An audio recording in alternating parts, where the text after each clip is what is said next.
The watchman's flashlight printed a white circle on the frosted glass, black-lettered door. Gregg Chemical Company, Manufacturers. Asa Gregg, President, Private Office. The watchman's hand closed on the knob, rattled the door in its frame. Queer, but tonight the sound had seemed to come from in there. But that couldn't be. He knew that Mr. Gregg and Miss Carruthers carried the only keys to the office, so any intruder would have been forced to smash the lock. Maybe the sound came from the storage room. The watchman clumped along the rubber-matted corridor, flung his weight against that door. It opened hard, being of ponderous metal fitted into a cork casing. The room was an airtight, fireproof vault, really. His shoes gritted on the concrete floor as he prowled among the big porcelain vats. The flashlight bored through the bluish haze to the concrete walls. Acid fumes escaping under the vat lids made the haze and seared the man's throat. He hurried out, coughing and wiping his eyes. It was damn funny. Every night lately he heard the same peculiar noise somewhere in this wing of the building. Like a body groaning and turning in restless sleep it was. It scared him. He didn't mention the mystery to anyone, though. He was an old man, and he didn't want Mr. Gregg to think he was getting too old for the job. He mumbled. Asa'd think I was crazy if I told him about it. Inside the office, Asa Gregg heard the muttered words plainly. He sat very still in the big leather-cushioned chair, hardly breathing until the scrape of the watchman's feet had thinned away down the hall. There was no light in the room to betray him. Only the cherry-colored tip of his cigar, which couldn't be visible through the frosted glass door. Anyway, it'd be an hour before the watchman's round brought him past the office again.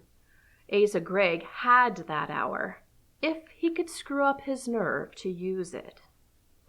He took the frayed end of the cigar from his mouth. His hand, which had wasted to mere skin and bone these past few months, groped through the darkness, slid over the polished coolness of the dictaphone hood, and snapped the switch. Machinery faintly whirred. His fingers found the speaking tube, lifted it. Miss Carruthers. Yet he hesitated. Surely he could trust Mary Carruthers. He'd never wondered about her before. She'd been his secretary for a dozen years. Lately, since he couldn't look after affairs himself, as he used to, she had practically run the business. She was 40, sensible, unbeautiful, and tight-lipped. Hell, he had to trust her. His voice plunged into the darkness. What I have to say now is intended for Mrs. Gregg's ears only. She will take the first boat home, of course. Meet that boat and bring her to the office. Since my wife knows nothing about a dictaphone, it will be necessary for you to set this record running. As soon as you have done so, leave her alone in the room. Make sure she's not interrupted for a half hour. That's all. He waited a decent interval. The invisible needle peeled its thread through the revolving wax cylinder. Jeanette? Asa Gregg hesitated again. This wasn't going to be easy to say. He decided to begin matter-of-factly. As you probably know, my will and the insurance policies are in the vault at the First National. I believe you'll find all of my papers are in excellent order. If any questions arise, consult Miss Carruthers. What I have to say to you now is purely personal. I feel, my dear, that I owe you an explanation. That is... God, it came harder than he had expected. He took another breath and then started afresh. Jeanette, you remember 3 years ago when I was in the hospital? You were in Palm Beach at the time, and I wired that there had been an accident here at the plant. That wasn't strictly so. The fact is, I'd gotten mixed up with a girl. He paused, shivering. In the darkness, a picture of Dot swam before him. The oval face, framed by gleaming swirls of lemon-tinted hair, had pouting scarlet lips and eyes whose allure was intensified by violet makeup. The full-length picture of her included a streamlined, full-blossomed, and yet delicately lithe body. A costly, enticing Broadway chorus orchid. As a matter of fact, that was where he'd found her. I won't make any excuses for myself. I might point out that you were always in Florida, or Bermuda, or France, and that I was a lonely man. But it wasn't just loneliness. And I didn't seek companionship. I thought I was making a last bow to romance. I was successful, 60, and silly. And I did all the damn fool things. I even wrote letters to her. Popsy-wopsy letters. She saved them, of course. And by, she put a price on them. $10,000. Dot claimed that one of those filthy tabloids had offered her that much for them. And what was a poor working girl to do? She lied. I knew that. I told her to bring the letters to the office after business hours, and that I'd take care of her. I took care of her, all right. I shot her, Jeanette. He mopped his face with a handkerchief that was already damp. Not on account of the money, you understand. It was the things she said, after she tucked the bills into her purse. Vile things, about the way she had earned it 10 times over by enduring my beastly kisses. I'd really loved that girl, and I thought she'd cared for me a little. It was her hate that maddened me, and I got the gun out of my desk drawer. Asa Gregg reached through the darkness for the switch. He fumbled for the bottle, which stood on the desk. His hand trembled, spilling some of the liquor onto his lap. He drank from the bottle. This part of the story he'd skip. It was too horrible, even to think about. He didn't want to remember how the blood pooled inside Dot's fur coat, and how he'd managed to carry the body out of the office without leaking any of her blood onto the floor. He tried to forget the musky sweetness of the perfume of the dead girl, mingling with that other evil blood smell. Especially, he didn't want to remember the frightful time he'd had stripping the gold rings from her fingers, and the one gold tooth in her head. The horror of it coiled in the blackness around him. His teeth rattled against the bottle when he gulped the second drink. He snapped the switch savagely, but when he spoke, his voice cringed into the tube. I carried her into the storage room. I got the lid off of one of the diacid tanks. The vat contained an acid powerful enough to destroy anything, except gold.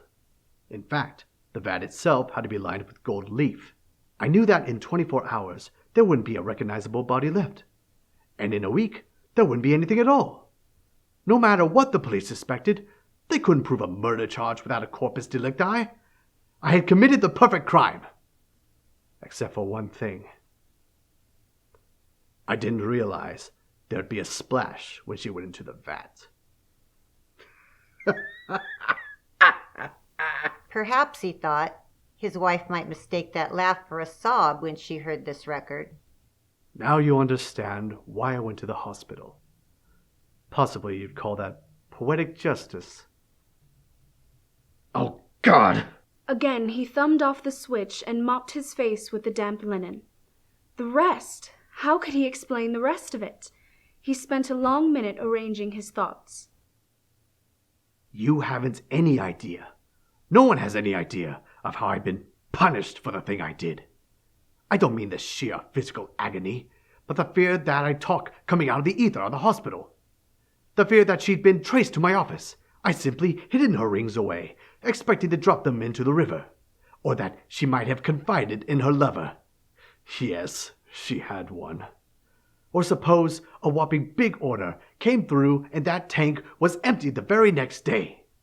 I couldn't ask any questions. I didn't even know what was in the papers. However, that part of it gradually cleared up. I quizzed Miss Carruthers and learned that an unidentified female body had been fished out of the East River a few days after Dot disappeared. That's how the police solved that case. I got rid of her rings. I ordered that vat left alone. The other thing began about 6 months ago. A spasm contorted his face. His fingers arched their grip onto the dictaphone tube. Jeanette, you remember when I began to object to the radio? How I'd shout at you to turn it off in the middle of a program? You thought I was ill and worried about business. You were wrong. That thing that got me was hearing her voice. It's very strange that you didn't notice it. No matter what the station we dialed to, always that same voice came stealing into the room. Perhaps you did notice. You said once or twice that all those blues singers sounded alike. And she was a blues singer. It was she, all right. Somewhere out in the ether, reminding me. The next thing was, well, at first I noticed it in the office. I thought Miss Carruthers had suddenly taken up with young ideas. You see, I kept smelling perfume. He smelled it now. It was like a miasma in the dark.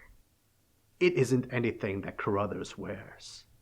It comes from, yes, the storage room. I realized that about a month ago.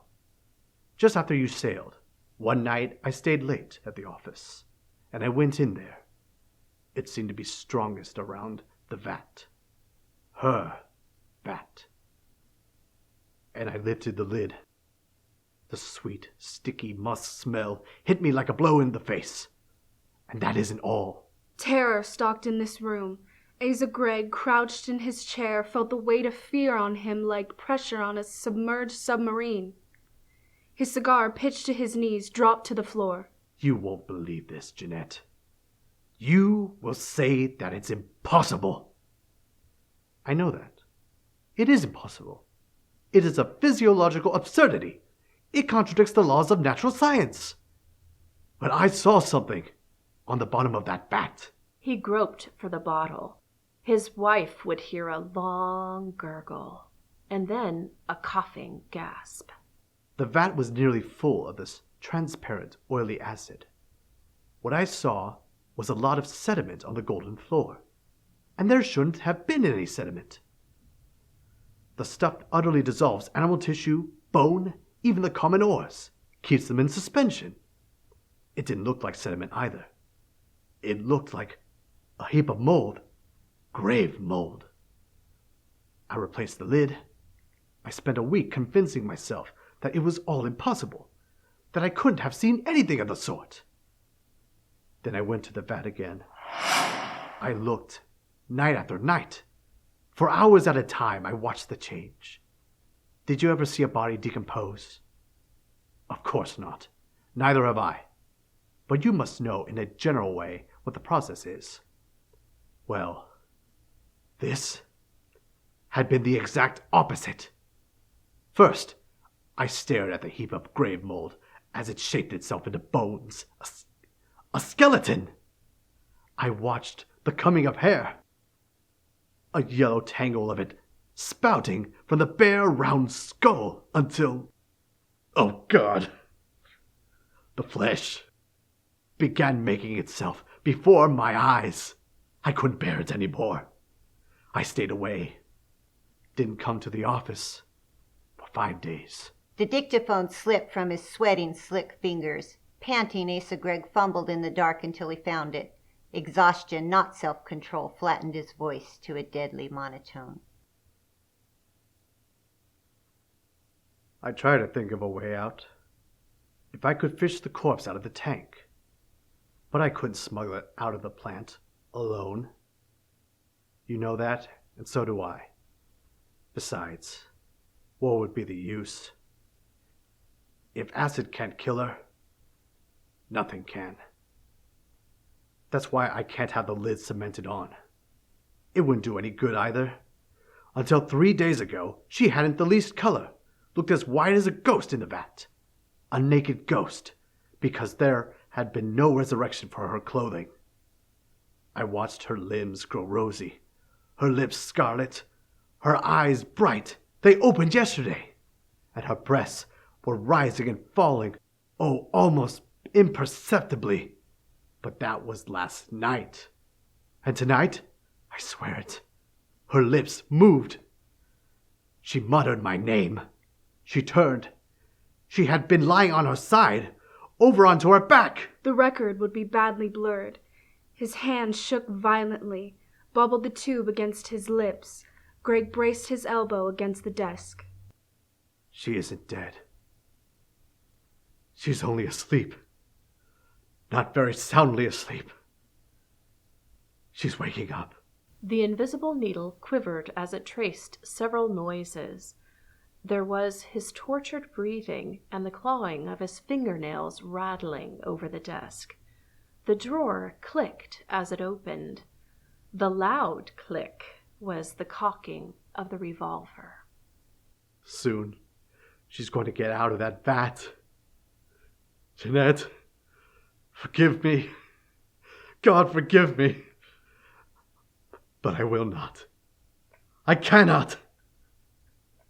I dare not stay here to see her then. The sound of the shot brought the watchman stumbling along the corridor.